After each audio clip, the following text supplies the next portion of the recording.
नमस्कार दोस्तों, दिल्ली यूनिवर्सिटी का जो दीनदयाल उपाध्याय कॉलेज है वहाँ से आपके लिए असिस्टेंट प्रोफेसर की वैकेंसीज आई हैं। लेकिन ये जो आपकी पोस्ट है या वैकेंसी है वो परमानेंट बेसिस पर नहीं है। लेकिन आपके लिए एक अच्छी अपॉर्चुनिटी है। अगर आप असिस्टेंट प्रोफेसर बनना चाहते हैं तो आपको एक अच्छा एक्सपीरियंस गेन होगा इसमें, क्योंकि परमानेंट तो आपको मिल ही जाएगी जब आप इसे गेस्ट बेसिस पर जब ज्वाइन कर लेंगे। उसके बाद ज़्यादा चांसेस हो जाते हैं आपके परमानेंट होने के।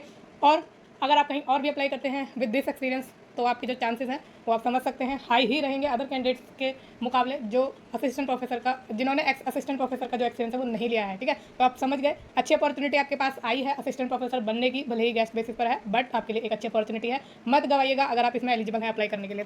तो चलिए जानते हैं कौन कौन से सब्जेक्ट हैं और उसकी क्वालिफिकेशन भी जानेंगे।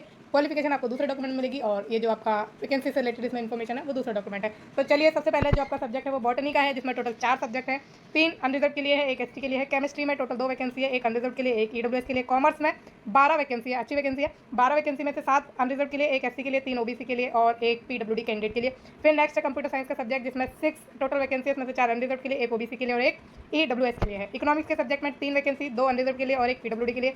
इंग्लिश में आपकी 10 वैकेंसी है, उसमें से 6 अनरिजर्व के लिए है, 1 एससी के लिए है, 2 ओबीसी के लिए है और 1 पीडब्ल्यूडी के लिए है। इलेक्ट्रॉनिक्स में 1 वैकेंसी अनरिजर्व के लिए। एनवायरमेंटल साइंस में 2 वैकेंसी, उसमें से 1 अनरिजर्व के लिए है और 1 आपकी ओबीसी के लिए है। हिस्ट्री में आपकी 2 वैकेंसी, दोनों की दोनों अनरिजर्व के लिए। हिंदी में 4 वैकेंसी, उसमें से 2 अनरिजर्व के लिए है, 1 एससी के लिए है और 1 आपकी ईडब्ल्यूएस के लिए है। फिर नेक्स्ट है मैनेजमेंट स्टडी का आपका सब्जेक्ट, उसमें 4 वैकेंसी है, उसमें से 3 अनरिजर्व के लिए है, 1 आपकी एससी के लिए है। ठीक है, फिर नेक्स्ट बात करें तो मैथमेटिक्स का सब्जेक्ट है, जिसमें टोटल 8 आपकी वैकेंसी है, उसमें से 5 आपके अनरिजर्व के लिए, 1 एससी के लिए, 1 एसटी के लिए और 1 ओबीसी के लिए है। नेक्स्ट है ऑपरेशनल रिसर्च का सब्जेक्ट, 1 वैकेंसी अनरिजर्व के लिए। फिजिक्स के सब्जेक्ट में 1 वैकेंसी अनरिजर्व के लिए। पॉलिटिकल साइंस में 5 आपकी वैकेंसी आई हैं, उसमें से 3 अनरिजर्व के लिए, 1 आपकी किसके लिए है, ये एसटी के लिए है और 1 आपकी ये है ईडब्ल्यूएस के लिए। ठीक है, फिर नेक्स्ट है संस्कृत का सब्जेक्ट, 1 वैकेंसी है, वो भी आपकी एससी के लिए है। जूलॉजी में 7 वैकेंसी है, उसमें से 4 अनरिजर्व के लिए, 1 एससी के लिए और 1 आपकी ओबीसी के लिए है। ठीक है, और 1 ही है आपकी ईडब्ल्यूएस के लिए। अच्छा, इसमें एक सबसे अच्छी और इंटरेस्टिंग बात मैं आपको बता दूं कि आप अगर कहीं काम कर रहे हैं असिस्टेंट प्रोफेसर के रूप में, ठीक है, तब भी आप इसमें भी आप अप्लाई कर सकते हैं। अगर आप इंटरेस्टेड हैं, आपके सब्जेक्ट में वैकेंसी आई है, आप परमानेंट होते हुए भी इसमें भी ज्वाइन कर सकते हैं। लेकिन जहां आप काम कर रहे हैं वहाँ से आपको एनओसी लेनी पड़ेगी। ठीक है, कि आप जो है मतलब आपको एनओसी इस बात की लेनी पड़ेगी कि आप यहाँ पर भी ज्वाइन करना चाहते हैं। ठीक है, तो वर्क लोड सर्टिफिकेट वगैरह आपका लगेगा। अगर आप कहीं और असिस्टेंट प्रोफेसर के रूप में काम कर रहे हैं और दीनदयाल उपाध्याय में भी काम करना चाहते हैं तो आपको NOC plus work load certificate देना होगा। नेक्स्ट बात करें तो इसमें रिटायर्ड टीचर भी आराम से जो है अप्लाई कर सकते हैं। क्वालिफिकेशन हम चेक करेंगे, इस डॉक्यूमेंट में आपको नहीं मिलेगा, दूसरा डॉक्यूमेंट हम देखेंगे। ऑनरेरियम आपको मिलेगा, कितना मिलता है आपको, 1500 पर लेक्चर मिलता है आई थिंक। तो 50,000 रुपये पर मंथ की सैलरी आपकी इसमें रहती है। फिर लास्ट डेट की बात करें तो 21 जुलाई तक आपको इसमें अप्लाई कर देना है। गूगल फॉर्म के थ्रू आप अप्लाई करेंगे, गूगल फॉर्म के थ्रू ही आपको अप्लाई करना है और कोई मोड नहीं है अप्लाई करने का। और इसमें नंबर ऑफ वैकेंसीज बढ़ भी सकती हैं। आपका जो ये 4 साल का हो रहा है ना अंडर ग्रेजुएट का प्रोग्राम, उसके अकॉर्डिंग, ठीक है, मतलब उसके बेस पर ये क्या कर सकते हैं, वैकेंसीज का नंबर बढ़ा सकते हैं।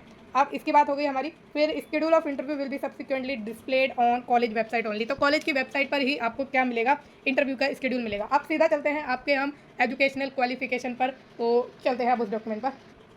तो यहाँ हम देखेंगे क्या कि आपकी क्वालिफिकेशन क्या है असिस्टेंट प्रोफेसर बनने के लिए, चाहे वो आर्ट्स का हो, commerce, humanity, law, social science और आपका साइंस का सब्जेक्ट हो, या फिर language, library science, journalism, communication और फिर फिजिकल एजुकेशन। ठीक है, इनमें से कोई भी सब्जेक्ट हो, आपको जो है एलिजिबिलिटी क्या होनी चाहिए, आपके पास ए या बी होनी चाहिए। तो इन्होंने 2 कैटेगरी करी है, ए और बी। या तो आपके पास ए वाली क्वालिफिकेशन हो या फिर बी वाली हो, दोनों में से एक होना कंपलसरी है। पहले हम एक ही बात करेंगे तो मास्टर डिग्री आपकी होनी चाहिए 55% मार्क्स के साथ। ये 55% मार्क्स उनके लिए हैं जो जनरल कैटेगरी से हैं, लेकिन जो SC ST PWD OBC से हैं उनको जो है 5% का रिलैक्सेशन मिलेगा, यानी वो 50% के साथ अप्लाई कर सकते हैं।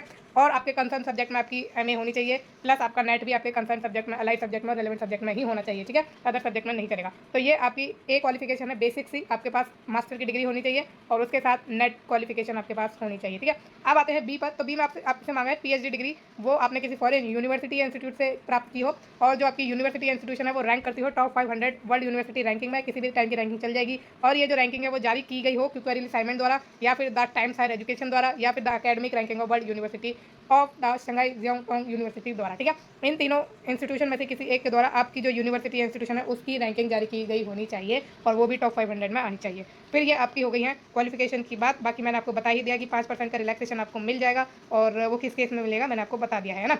तो ये चीज़ें आपकी आपको समझ में आ गई होंगी कंप्लीटली। तो इस वीडियो में इतना ही। अगर आपको ये वीडियो अच्छी लगी है तो मुझे ज़रूर कमेंट करके बताइएगा, और फ्यूचर में ऐसी ही और भी आपको जॉब्स के अपडेट चाहिए, नोटिफिकेशन चाहिए, वो भी आप मेरे को बता सकते हैं। और उसके लिए चैनल को लाइक, शेयर और सब्सक्राइब जरूर कर दीजिएगा, ताकि आपको इन टाइम नोटिफिकेशन मिल जाए। साथ में एक और आपको इन्फॉर्मेशन देनी है कि अगर आपको कोई भी क्वेरी चाहिए, कोई भी आपके पास क्वेश्चन है, कुछ भी है, तो आप उसके लिए मुझसे डायरेक्टली जुड़ सकते हैं टेलीग्राम चैनल के द्वारा। टेलीग्राम चैनल का लिंक आपको इस वीडियो के डिस्क्रिप्शन बॉक्स में मिलेगा। वहाँ पर डायरेक्टली जाकर आप उस चैनल को ज्वाइन करिए। डायरेक्ट आप मुझसे क्वेश्चन कर सकते हैं, जो भी आपके मन में है, आपके करियर से रिलेटेड या किसी जॉब की वैकेंसी से रिलेटेड। ठीक है, तो रेलेवेंट क्वेश्चन आप मुझसे पूछेगा, आपको जवाब जरूर दिया जाएगा। तो वीडियो को देखने के लिए धन्यवाद। Bye bye, thank you so much.